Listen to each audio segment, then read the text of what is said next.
beloved Boss Mike Cervera.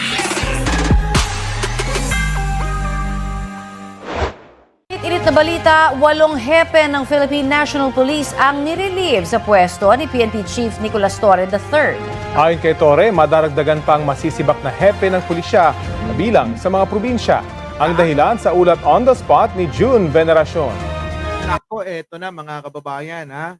Kita nyo naman yung aksyon ni General Torre. Iba, matindi. Walang sinisino mga kababayan. Maraming araw dyan nagpapaangat ng kanilang ranggo. Sabi ni General Torre, magpakita muna kayo ng inyong accomplishment, hindi yung palakasan system. At hindi, no, mga kababayan, dapat ganun naman. Kung gusto nyong umangat ang inyong ranggo, pakitang gilas kayo. Tulad ng ginawa ni Torre, di po ba? Yung po bang talagang may accomplishment na may pagmamalaki? Tuloy! June, Nicolas Torre III dahil sa kabiguan ipatupad ang mabilis na pagtugon sa tawag sa 911. Sabi ni Torre, sibak sa pwesto ang mga chief of police dahil hindi nasunod ang kanyang direktiba na 5-minute response time. Mga kababayan, eto na. Kung inyo maalala nung nakaraan, di po ba? Meron pong pagpapatupad na 5 minuto lang dapat ang pagresponde sa mga tumatawag sa 911. Ito po yung hotline ng PNP. Kung meron po kayong mga irereklamo, meron kayong ire-report na mga pasaway sa inyong mga lugar. O dili kaya mga kababayan, kayo ay nahaharap sa isang pagkakataon na nalalagay sa alanganin ang inyong sarili o membro ng pamilya, tatawag lang ho kayo sa 911 tulad sa Amerika. Actually, hindi lang naman Amerika ang gumagamit ng 911, di ba? Marami pa. So mga kababayan, dito sa atin, meron din. Opo. At ito na nga mga kababayan, tila ba sinuway ng mga chief of police itong kanyang panawagan na dapat ang pagresponde ay agad-agaran. Opo, kaya lang nalilate mga kababayan. Tila ba parang nakatakas na yung mga dapat na hulihin, mga kababayan, wala pa rin yung mga pulis. Kaya eto, si General Torre, mga kababayan, hindi pwedeng ganyan. Kung hindi kayo magsiservisyo, ng tapat sa taong bayan na ating dapat na paglingkuran, at kayo tutulog-tulog lang dyan sa inyong opisina, lumayas na kayo. Hindi kayo kailangan. Yun. Wala akong pagkakaiba kay Pangulong Bongbong, hindi po ba? Sa mga kanyang gabinete na pinagtatanggal, mga kababayan ganun na ganun Kung wala kayong silbi, kahit na kayo mahal ni Pangulo bilang kaibigan, wala, hindi ho isasaalang-alang ni Pangulong Bongbong Marcos yung inyong pinagsamahan. Kahit pa ho, ang inyong pinagsamahan, best friend, tulad ni Lagdameo. Di mo ba? Kita nyo, anong ginawa ni Pangulo? Sinibak, mga kababayan. Ganon din dapat ang ilang mga tauhan ng PNP tulad ni General Torre. Yan, mga kababayan. Dapat ganun Di ba? Arvin Lorio, Noel Amudo, Alfonso Ines. Opo, Di ba, Aichang, Gigi ko? Dapat ganun. Kapag Teresita Tan, Happy Father's Day daw sa lahat. Mga kababayan, kapag hindi nagpa-function o hindi kumikilos, tatamad-tamad, ay hindi natin kailangan yan. Mga kababayan, po?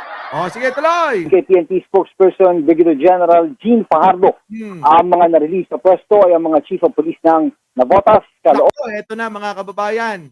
Baka taga-dyang kayo Ito yung mga na-relieve, tinanggal mga kababayan sa kanilang mga pwesto. Navotas. Hoy, Toby Chanko! Yung chief of staff tuloy. Yung chief of police ninyo, sinibak ni Torre, oh. Oh, Caloocan. Oy, nako! Eto na naman, oy, Alon! Yung chief of police mo, sinibak ni Torre, oh! Nakakahiya. Ay, nako, Valenzuela!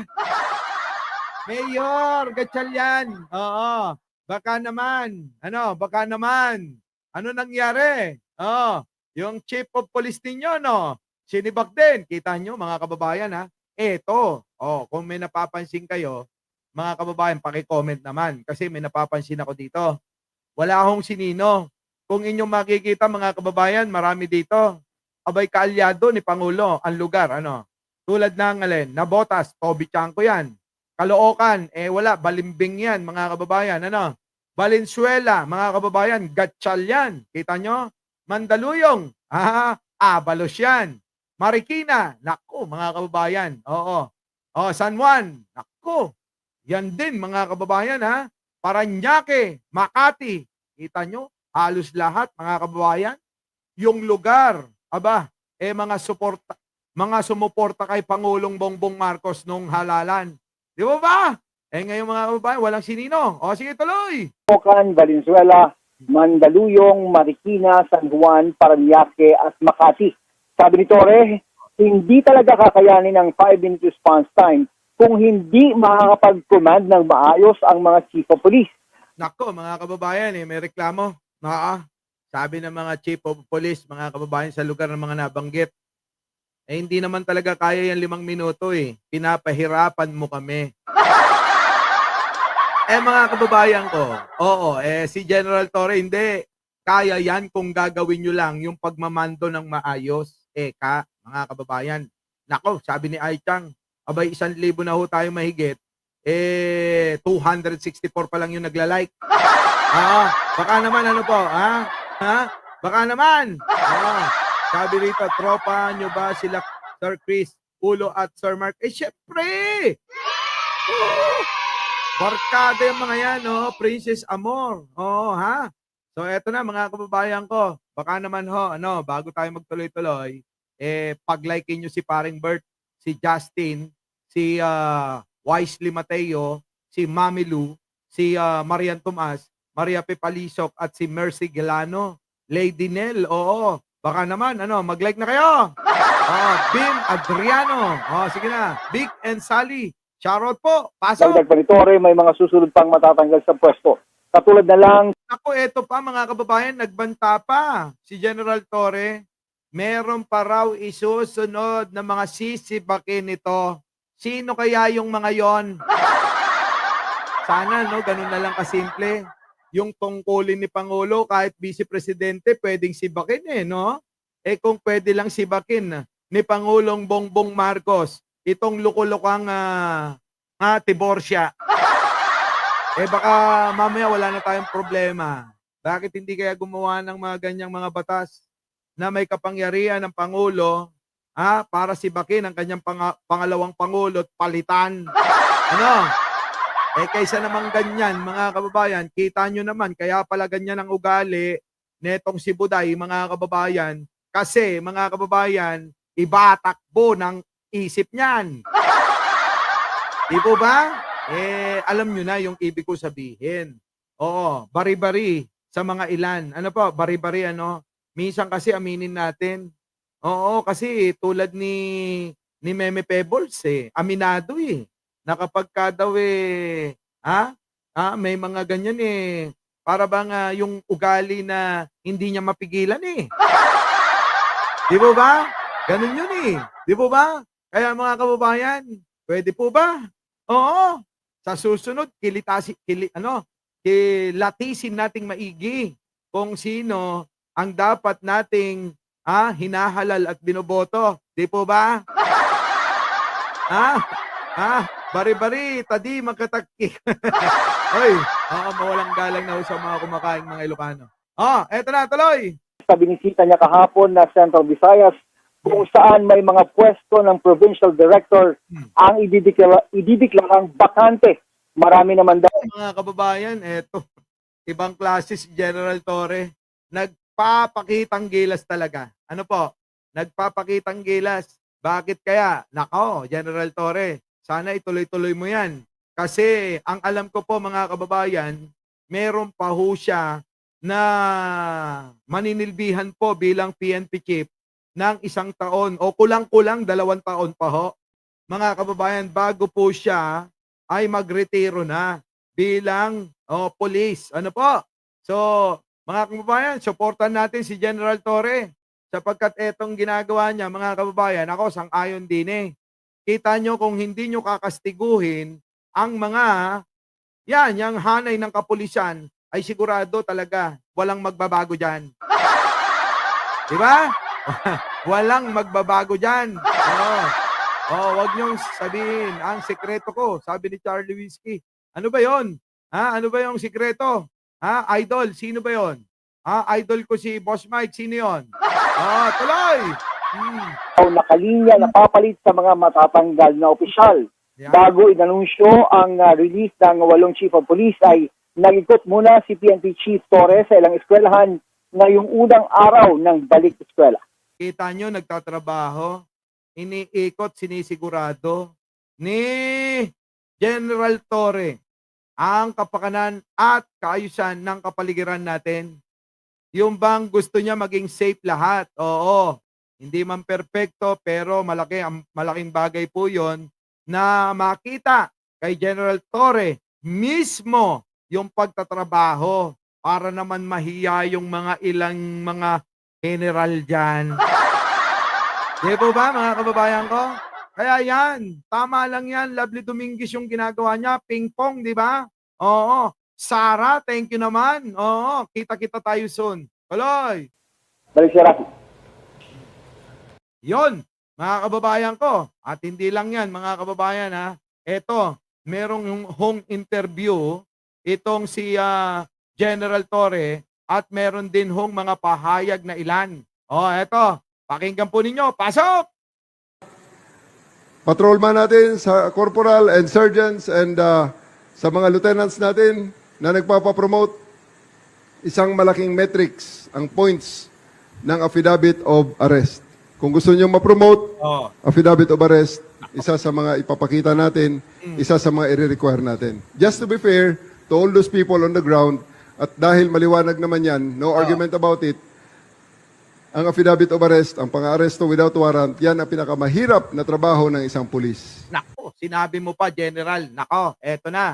Mga kababayan, kita nyo yung pananaw. Kung yung iba-iba dyan, mga kababayan, lalong-lalo na kay Kalbo, sigurado kung sino malakas sa kanya, kung sino yung mga bata niya, kung sino yung mga tao na susunod lang sa kanya, siyang ipopromote niya. Si General Torre, iba ang pamantayan.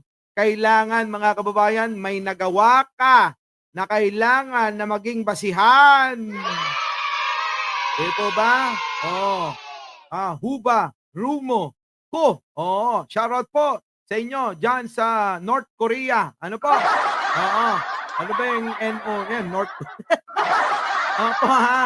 sa North Korea, mga kababayan. Shoutout po. Eto na. Hindi naman po. Gaano, So, eto na, mga kababayan. Bigyan natin ng reaksyon. Etong sinasabi ni General Torre. Ang galing mga kababayan no? Ang galing. Gusto mo pala Gusto mo palang promotion kailangan meron basihan para ma-promote ka. Hindi lang dahil malakas ka. Kung yun ang magiging basihan lang pala, wag nang mag-PNP chief. Sino? Si General Torre. Doon na lang sila, mga kababayan, sa parang si Kalbo lang ang dahilan. Ano? Hindi ba North Korea? Ano ba yan? Norway. Oy, thank you naman sa Norway, thank you po eto na, tuloy. Pasok! Sa mga patrolman natin, sa corporal and sergeants and sa mga lieutenants natin na nagpapapromote, isang malaking metrics ang points ng affidavit of arrest. Kung gusto nyo ma-promote, affidavit of arrest, isa sa mga ipapakita natin, isa sa mga i-require natin. Just to be fair to all those people on the ground, at dahil maliwanag naman yan, no argument about it, ang affidavit of arrest, ang pang-aresto without warrant, yan ang pinakamahirap na trabaho ng isang pulis. Correct! Okay. Black Tiger. DJ Popoy Vlog. Opo. Belia Donna, nandyan na. Maria Teresa Raza. Sino pa? Sa inyo pong lahat ng mga bagong dating, huwag niyong kakalimutan na mag-like, mag-share, at mag-subscribe. Kita nyo, eto pa, isa pa, banat!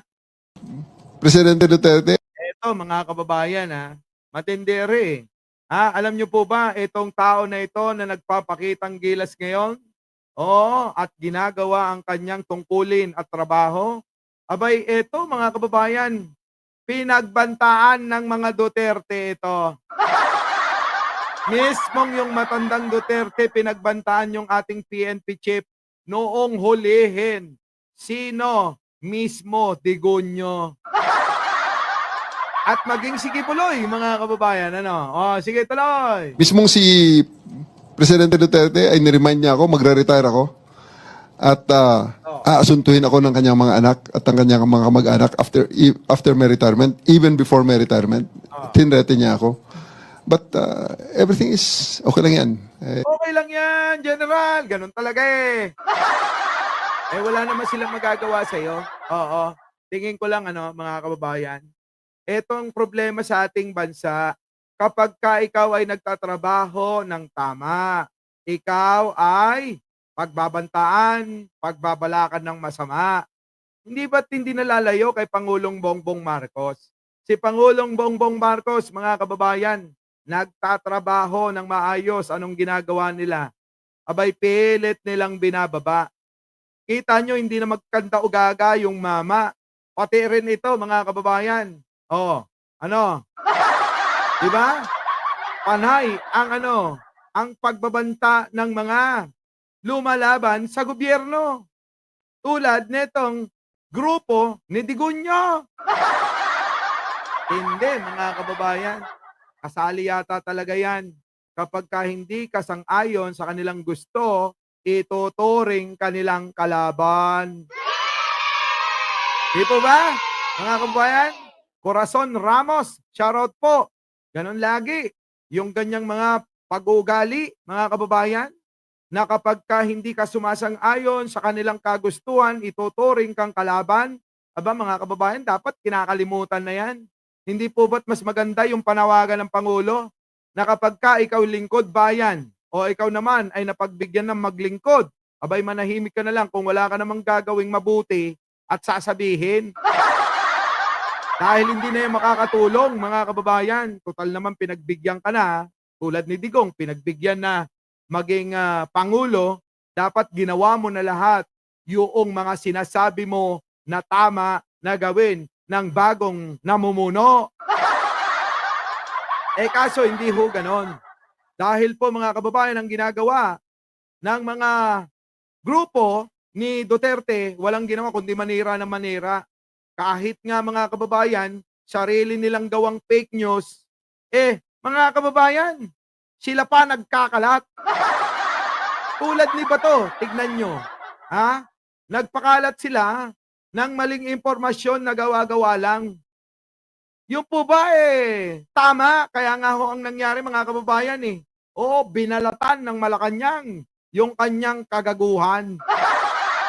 Kita nyo naman yung itsura pa lang, mga kababayan. Magsasalita pa ba kayo dyan? Pag nakita nyo yung mukha ni Bato, mga kababayan, gagong-gago na yan. Di po ba? Pero mga kababayan, kita nyo naman, simpleng-simple lang. Ito nga mga banat, ni General Torre. Wala, okay lang yan, kayang-kayang i-handle yan, Eka. Ganun talaga Di ba? makapal ang ating balat at yan ay kayang-kaya nating palampasin yan. Mismong si Kayang-kaya, mga kababayan. Sabi nga mismong si Presidente Duterte ay niremind niya ako, magre-retire ako. At aasuntuhin ako ng kanyang mga anak at ang Kita nyo, mga kababayan, pinagbantaan na aasuntuin daw kapag ka nagretiro o bago magretiro. Siguro, mga kababayan, tinatakot para sumang-ayon sa gusto. Ganun naman lagi, di ba? Kapag ka hindi sang-ayon sa gusto mo, gawin mo ng lahat. Kasama na yung pananakot. para nga naman, para nga naman, baka sakali lang, ha? Makinig sa akin ito ay sumang-ayon. Oh, yon. Our beloved Boss Mike Cervera.